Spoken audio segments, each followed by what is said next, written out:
سلسلہ ہدایت، قرآن، سنت اور اہل بیت علیہم السلام میں خوش آمدید۔ خوش آمدید۔ آج ہم سورۃ النازعات پر ایک گہری نظر ڈالیں گے۔ جی۔ یہ ایک ایسی سورہ ہے جو ہمیں موت کی حقیقت سے شروع کروا کر تاریخ کے سب سے بڑے سرکش بادشاہ کے دربار سے گزارتی ہے اور پھر کائنات کی وسعتوں کی سیر کرواتی ہوئی آخر میں ہمیں ایک ایسے دوراہے پر لا کھڑا کرتی ہے جہاں ہمیں اپنی زندگی کا شاید سب سے بڑا فیصلہ کرنا ہے۔ زبردست۔ اس سورہ کا نام النازعات ہے، جس کا مطلب ہے وہ جو سختی سے کھینچ لیتے ہیں۔ جی۔ یہ مکی سورہ ہے اور اس کی 46 آیات ہیں۔ تو آئیے اس سفر کا آغاز کرتے ہیں۔ بسم اللہ۔ بسم اللہ الرحمن الرحیم۔ والنازعات غرقا والناشطات نشطا والسابحات سبحا فالسابقات سبقا فالمدبرات امرا۔ قسم ہے ان کی جو ڈوب کر کھینچ نکالتے ہیں اور ان کی جو نرمی سے کھول دیتے ہیں، جی، اور ان کی جو تیزی سے تیرتے ہیں، پھر آگے بڑھ کر سبقت لے جاتے ہیں۔ جی، پھر کائنات کے امور کی تدبیر کرتے ہیں۔ سبحان اللہ۔ تو سورہ کا آغاز ہی آپ دیکھیں کتنا ڈراماٹک ہے۔ جی بالکل، بہت پاورفل ہے۔ اللہ تعالیٰ یہاں 5 قسمیں کھا رہا ہے۔ مطلب اسے ایسے سمجھیں جیسے کوئی بہت بڑی کوئی بلاک بسٹر فلم شروع ہونے سے پہلے نا ایک ٹریلر چل رہا ہو۔ بالکل، ایک ایکشن سے بھرپور ٹریلر جو آپ کو آنے والے طوفان کے لیے ذہنی طور پر تیار کر رہا ہے۔ صحیح۔ سب سے مضبوط تفسیر کے مطابق یہ قسمیں ان فرشتوں کی ہیں جو موت سے لے کر کائنات چلانے تک مطلب ہر کام میں لگے ہوئے ہیں۔ اچھا۔ پہلی قسم ان فرشتوں کی ہے جو کافروں کی روحوں کو انتہائی شدت اور سختی سے کھینچتے ہیں۔ جی۔ دوسری قسم وہ فرشتے جو مومنوں کی روحوں کو بڑی آسانی اور سکون سے نکالتے ہیں، یعنی بالکل اس کے برعکس۔ بالکل برعکس۔ پھر وہ فرشتے جو اللہ کے حکم پر عمل کرنے کے لیے کائنات میں تیزی سے سفر کرتے ہیں، پھر جو نیکی کے کاموں میں ایک دوسرے سے آگے بڑھتے ہیں، اور آخر میں وہ فرشتے جو اللہ کے حکم سے اس پوری کائنات کا نظام چلا رہے ہیں۔ جی۔ تو یہ سب قسمیں کھا کر ایک بہت بڑی حقیقت کی طرف اشارہ کیا جا رہا ہے۔ یہ انداز بہت دلچسپ ہے، یعنی یہ قسمیں صرف تاکید کے لیے نہیں ہیں۔ نہیں، بالکل نہیں۔ نفسیاتی طور پر جب کسی بات کا آغاز ایسی پراسرار اور طاقتور امیجری سے ہو تو سننے والا زیادہ متوجہ ہو جاتا ہے۔ جی، دھیان کھن جاتا ہے۔ جی، یہ سیدھا یہ کہنے سے زیادہ مؤثر ہے کہ قیامت آئے گی۔ یہ دماغ کو ایک پہیلی دیتا ہے جسے وہ حل کرنا چاہتا ہے، اور اس طرح آنے والی بات کے لیے ذہن پوری طرح تیار ہو جاتا ہے۔ بالکل، اور اسی ابہام میں ہی تو خوبصورتی ہے۔ قرآن چاہتا ہے کہ ہم رک کر سوچیں۔ صحیح۔ اگر سیدھا بتا دیا جاتا تو یہ خبر ہوتی، لیکن اس طرح یہ ایک تجربہ بن جاتا ہے۔ تو ان قسموں کے ذریعے قیامت کا سٹیج سجایا جا رہا ہے، اور اب پردہ اٹھتا ہے اور پہلا منظر سامنے آتا ہے۔ جی۔ اب آگے قیامت کے پہلے جھٹکے کا ذکر آ رہا ہے۔ یہاں 2 خاص الفاظ آئیں گے، الراجفتو یعنی وہ پہلا زلزلہ جو سب کچھ ختم کر دے گا، اچھا، اور الرادفتو یعنی وہ دوسرا جھٹکا جو سب کو دوبارہ زندہ کر دے گا۔ ان الفاظ کو ذہن میں رکھ کر سنیے گا۔ جی۔ یوم ترجف الراجفہ تتبعها الرادفہ قلوب یومئذ واجفہ ابصارها خاشعہ جی۔ یقولون اِنَّا لَمَرْدُودُونَ فِی الْحَافِرَةِ اَإِذَا كُنَّا عِظَامًا نَخِرَةً، یعنی وہ سوال کر رہے ہیں۔ جی، سوال کر رہے ہیں۔ قالوا تلک اذن کرۃ خاسرہ فانما ہی زجرۃ واحدہ فاذا ہم بالساہرہ۔ سبحان اللہ۔ ترجمہ کچھ یوں ہے کہ جس دن وہ کانپنے والی کائنات لرز اٹھے گی، جی۔ اس کے پیچھے ایک اور لرزہ آئے گا۔ اس دن کچھ دل بری طرح دھڑک رہے ہوں گے، ان کی نگاہیں جھکی ہوئی ہوں گی۔ اللہ اکبر۔ یہ وہی لوگ ہیں جو دنیا میں کہتے تھے کہ ہم واقعی پہلی حالت میں لوٹائے جائیں گے۔ بھلا جب ہم کھوکھلی اور بوسیدہ ہڈیاں بن چکے ہوں گے؟ یعنی وہ اس کا مذاق اڑا رہے ہیں۔ بالکل، مذاق اڑاتے ہوئے کہتے تھے پھر تو یہ واپسی بڑے ہی گھاٹے کا سودا ہوگی۔ استغفر اللہ۔ لیکن یہ سب تو بس ایک زوردار چیخ کی مار ہے، اور پلک جھپکتے ہی وہ سب ایک کھلے میدان میں کھڑے ہوں گے۔ واہ۔ یہاں قیامت کے آغاز کا پورا نقشہ کھینچ دیا گیا ہے۔ جی۔ پہلا سور پھونکا جائے گا تو ہر چیز فنا، اور دوسرے پر سب زندہ۔ اس دن مجرموں کے دل خوف سے کانپ رہے ہوں گے اور آنکھیں شرم و ڈر سے جھکی ہوں گی۔ جی لیکن پھر قرآن ہمیں ایک فلیش بیک میں لے جاتا ہے اور ان کا دنیا کا رویہ دکھاتا ہے۔ اچھا، وہ کیسے مذاق اڑاتے تھے، پوری تفصیل سے سوال کرتے تھے، کیا جب ہماری ہڈیاں بھی بوسیدہ ہو جائیں گی تب ہمیں اٹھایا جائے گا؟ جی، اور پھر طنز بھی کرتے تھے۔ ہاں، اور پھر طنز کرتے کہ اگر ایسا ہوا تو یہ تو بہت نقصان والی بات ہوگی۔ اور ان کے اس تفصیلی طنزیہ سوال کے جواب میں اللہ کا جواب کتنا مختصر اور پرجلال ہے۔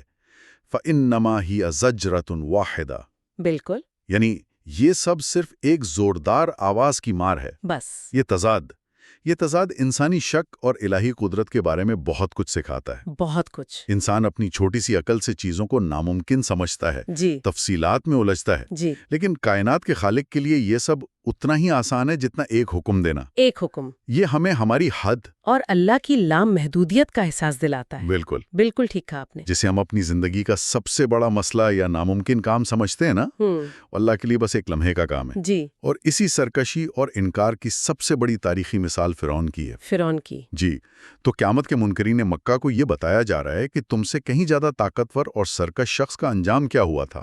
یہ کہانی ان کے لیے ایک آئینہ ہے۔ ایک آئینہ ہے، بالکل۔ هل أتاك حديث موسى إذ ناداه ربه بالواد المقدس طوى اذهب إلى فرعون إنه طغى فقل هل لك إلى أن تزكى وأهديك إلى ربك فتخشى۔ سبحان اللہ، کیا انداز ہے۔ جی، فأراه الآية الكبرى فكذب وعصى ثم أدبر يسعى فحشر فنادى فقال أنا ربكم الأعلى استغفر اللہ۔ فأخذه الله نكال الآخرة والأولى إن في ذلك لعبرة لمن يخشى۔ بے شک۔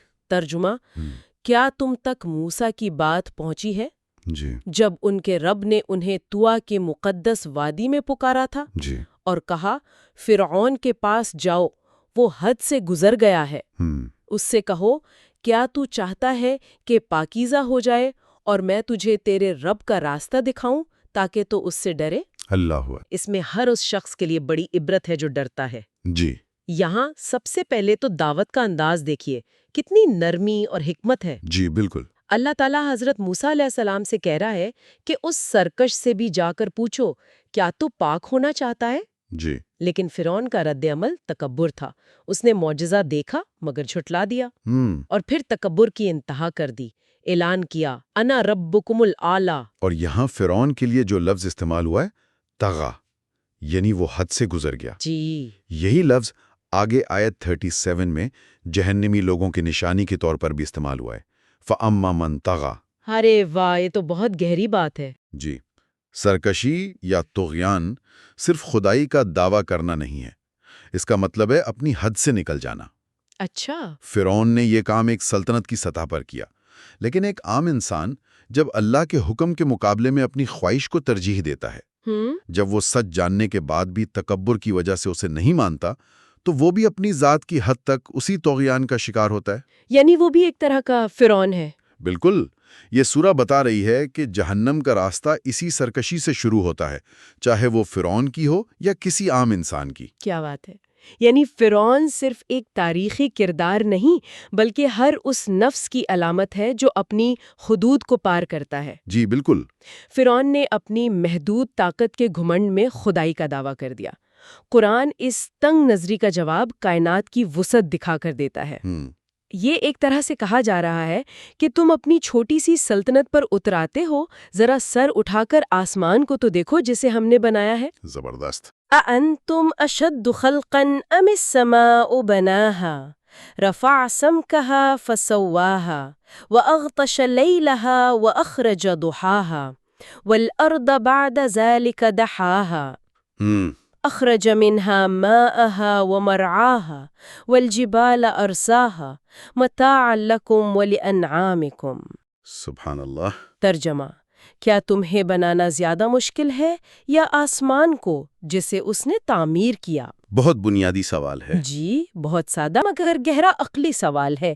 اس نے اس کی چھت کو بلند کیا اور اسے توازن بخشا، اس کی رات کو تاریک کیا اور اس کے دن کو روشن کیا، اور اس کے بعد زمین کو بچھایا، اسی سے اس کا پانی اور چارہ نکالا اور پہاڑوں کو اس میں گاڑ دیا۔ جی، یہ سب تمہارے اور تمہارے جانوروں کے فائدے کے لیے ہے۔ یعنی جو ذات اتنی بڑی کائنات بنا سکتی ہے، اس کے لیے ایک انسان کو دوبارہ زندگی دینا کیا مشکل ہے؟ بالکل یہی پوائنٹ ہے۔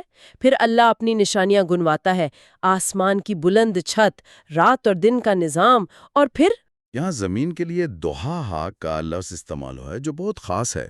اچھا، وہ کیسے؟ اس کا مطلب صرف پھیلانا نہیں ہے۔ تفاسیر میں آتا ہے کہ اس سے مراد زمین کا پانی سے نمودار ہونا اور زندگی کے لیے قابل رہائش بننا ہے۔ اوہ، واو! اس ایک لفظ میں تخلیق کا ایک پورا عمل چھپا ہوا ہے۔ گویا ایک بے جان پانی میں ڈوبے سیارے کو ایک زندہ اور ہرے بھرے گھر میں تبدیل کر دیا گیا۔ زبردست۔ روحانی طور پر یہ اس بات کی علامت ہے کہ اللہ کس طرح بے ترتیبی سے ترتیب اور موت سے زندگی پیدا کرتا ہے۔ صحیح۔ تو جو ذات پوری زمین کو زندگی کے لیے بچھا سکتی ہے، وہ ہمارے جسموں کو مٹی سے نکال کر دوبارہ زندگی کیوں نہیں دے سکتی؟ زبردست۔ تو یہ کائنات کی نشانیاں دکھانے کے بعد سورہ واپس اسی دن کی طرف لوٹتی ہے جس کے لیے یہ سارا منظرنامہ ترتیب دیا گیا تھا۔ جی، اصل موضوع کی طرف۔ جی، وہ دن جب سب کچھ سامنے آ جائے گا۔ فَإِذَا فَإِذَا جَاءَتِ الطَّامَّةُ الْكُبْرَى يَوْمَ يَتَذَكَّرُ الْإِنسَانُ مَا سَعَى وَبُرِّزَتِ الْجَحِيمُ لِمَنْ يَرَى جی۔ فَأَمَّا مَنْ طَغَى وَآثَرَ الْحَيَاةَ الدُّنْيَا فَإِنَّ الْجَحِيمَ هِيَ الْمَأْوَى وَأَمَّا مَنْ خَافَ مَقَامَ رَبِّهِ وَنَهَى النَّفْسَ عَنِ الْهَوَىٰ جی، فَإِنَّ الْجَنَّةَ هِيَ الْمَأْوَىٰ۔ بالکل واضح تقسیم ہے۔ بالکل واضح۔ ترجمہ: پھر جب وہ سب سے بڑی آفت آ جائے گی، الطامۃ الکبریٰ، جی، وہ آفت جو ہر چیز پر چھا جائے گی، اس دن انسان یاد کرے گا جو کچھ اس نے کوشش کی تھی۔ اور ہر دیکھنے والے کے لیے جہنم ظاہر کر دی جائے گی۔ تو جس نے سرکشی کی ہوگی اور دنیا کی زندگی کو ترجیح دی ہوگی، وہی دو نشانیاں، جی، تو جہنم ہی اس کا ٹھکانہ ہے۔ اور جو اپنے رب کے حضور کھڑے ہونے سے ڈرا ہوگا اور اپنے نفس کو خواہشات سے روکا ہوگا، تو جنت ہی اس کا ٹھکانہ ہے۔ بالکل۔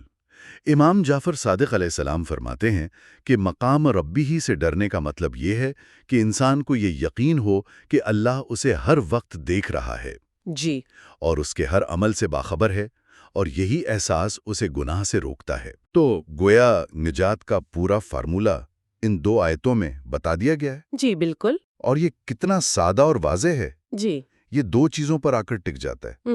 ایک، کیا آپ اپنی خواہشات کو کنٹرول کرتے ہیں یا وہ آپ کو؟ اور دوسرا، کیا آپ صرف اس دنیا کے لیے جی رہے ہیں یا آپ کی نظر آخرت پر بھی ہے؟ جی، یہ تو آج کے دور کی مائنڈ فلنس اور لانگ ٹرم تھنکنگ کی بحث سے بہت ملتا جلتا ہے۔ صحیح کہا۔ یہ 1400 سال پرانے اصول آج بھی اتنے ہی ریلیونٹ ہیں۔ بالکل۔ یہ صرف عبادات کی لسٹ نہیں ہے، بلکہ زندگی گزارنے کے دو بنیادی رویے ہیں۔ ایک رویہ ہے ابھی سب کچھ حاصل کر لو والا، اور دوسرا ہے جواب دہی کا احساس۔ پوری دینی تعلیمات کا خلاصہ ان دو اصولوں میں آ جاتا ہے۔ صحیح۔ اب سورہ اپنے اختتام کی طرف بڑھ رہی ہے اور اس آخری سوال کا جواب دیتی ہے جو منکرین ہمیشہ پوچھتے تھے کہ کب آئے گی قیامت؟ جی بالکل۔ یسألونک عن الساعۃ ایان مرساہا فیما انت من ذکراہا الی ربک منتہاہا انما انت منذر من یخشاہا کأنہم یوم یرونہا لم یلبسوا الا عشیۃ او ضحاہا۔ اللہ اکبر۔ ترجمہ: وہ آپ سے قیامت کے بارے میں پوچھتے ہیں کہ وہ کب آئے گی۔ صحیح۔ آپ کو اس کے بتانے سے کیا سروکار؟ اس کا حتمی علم تو آپ کے رب ہی کے پاس ہے۔ یعنی یہ آپ کا کام ہی نہیں؟ جی، آپ کا کام تو صرف اسے خبردار کرنا ہے جو اس سے ڈرتا ہے۔ جس دن وہ اسے دیکھیں گے تو انہیں لگے گا کہ وہ دنیا میں بس ایک شام یا ایک صبح ہی ٹھہرے تھے۔ واہ۔ وہ مذاق اڑانے کے لیے پوچھتے تھے کہ قیامت کی تاریخ کیا ہے۔ اللہ تعالیٰ فرماتا ہے کہ اس کا وقت بتانا نبی کا کام نہیں، اس کا علم صرف میرے پاس ہے۔ صحیح۔ آپ کا کام تاریخیں بتانا نہیں بلکہ ان لوگوں کو خبردار کرنا ہے جو اس دن سے ڈرتے ہیں۔ یعنی آپ کی بات کا اثر بھی اسی پر ہوگا جس کے دل میں سننے کی طلب اور خوف خدا ہو۔ بالکل وہی۔ اور سورے کا اختتام اس آیت پر ہوتا ہے جو انسان کو ہلا کر رکھ دیتی ہے۔ جی بالکل۔ جب قیامت آئے گی تو دنیا میں گزاری ہوئی 60-70 سال کی زندگی اتنی مختصر لگے گی جیسے بس ایک شام یا ایک صبح۔ ایک شام یا ایک صبح۔ یہ اختتام قیامت کا وقت بتانے کے بجائے اس احساس پر ہوتا ہے کہ گزرا ہوا وقت کتنا کم تھا۔ یہ ایک بہت طاقتور سائیکولوجیکل ٹول ہے۔ یہ ہمیں بتاتا ہے کہ بحث چھوڑو اور عمل کرو، کیونکہ جب وہ وقت آئے گا تو تمہیں لگے گا کہ تمہارے پاس وقت تھا ہی نہیں۔ وقت تھا ہی نہیں۔ جی، یہ فوری عمل کی ترغیب ہے۔ بالکل۔ آخری سوچ یہی ہے کہ وقت کا تعین اہم نہیں، اس کے لیے تیاری اہم ہے۔ تیاری اہم ہے۔ جب زندگی اتنی ہی مختصر ہے جتنی ایک شام یا صبح، تو پھر انکار اور غفلت میں وقت ضائع کرنے کا کیا فائدہ؟ کوئی فائدہ نہیں۔ سورۃ النازعات کا مرکزی پیغام یہی ہے کہ قیامت کا یقین کرو، اپنے اعمال کی جواب دہی کا احساس رکھو اور جان لو کہ اس کا وقت چھپانے میں ہی اللہ کی حکمت ہے۔ جی۔ ایک آخری غور طلب نقطہ یہ ہے کہ یہ سورہ کائنات کی وسعت یعنی آسمان اور زمین کا موازنہ انسان کے نفس کی ایک سادہ سی کشمکش، خواہش بمقابلہ خوف خدا سے کرتی ہے۔ بالکل، اس سے کرتی ہے۔ تو کائنات پر غور و فکر کرنا ہمیں اپنے اندرونی نفس پر قابو پانے میں کیسے مدد دے سکتا ہے؟ یہ بہت اچھا سوال ہے۔ شاید اس طرح کہ جب ہم کائنات میں اللہ کی عظیم قدرت اور نظم و ضبط کو دیکھتے ہیں تو ہمیں اپنی حیثیت اور اس کے سامنے اپنی جواب دہی کا احساس زیادہ شدت سے ہوتا ہے۔ جی، اپنی اوقات یاد آ جاتی ہے۔ جی، اور یہی احساس ہمیں سرکشی سے بچا کر ضبط نفس کی طرف لے جاتا ہے۔ بالکل۔ پروردگار ہمیں اس دنیا، برزخ اور اس عظیم دن میں امن و سکون عطا فرما۔ آمین۔ بار الہ ہمیں ان لوگوں میں سے قرار دے جو تیرے مقام سے ڈرتے ہیں اور اپنے نفس کو خواہشات سے روکتے ہیں، اور جنت جن کا ٹھکانہ ہے۔ آمین یا رب العالمین۔ آمین یا رب العالمین۔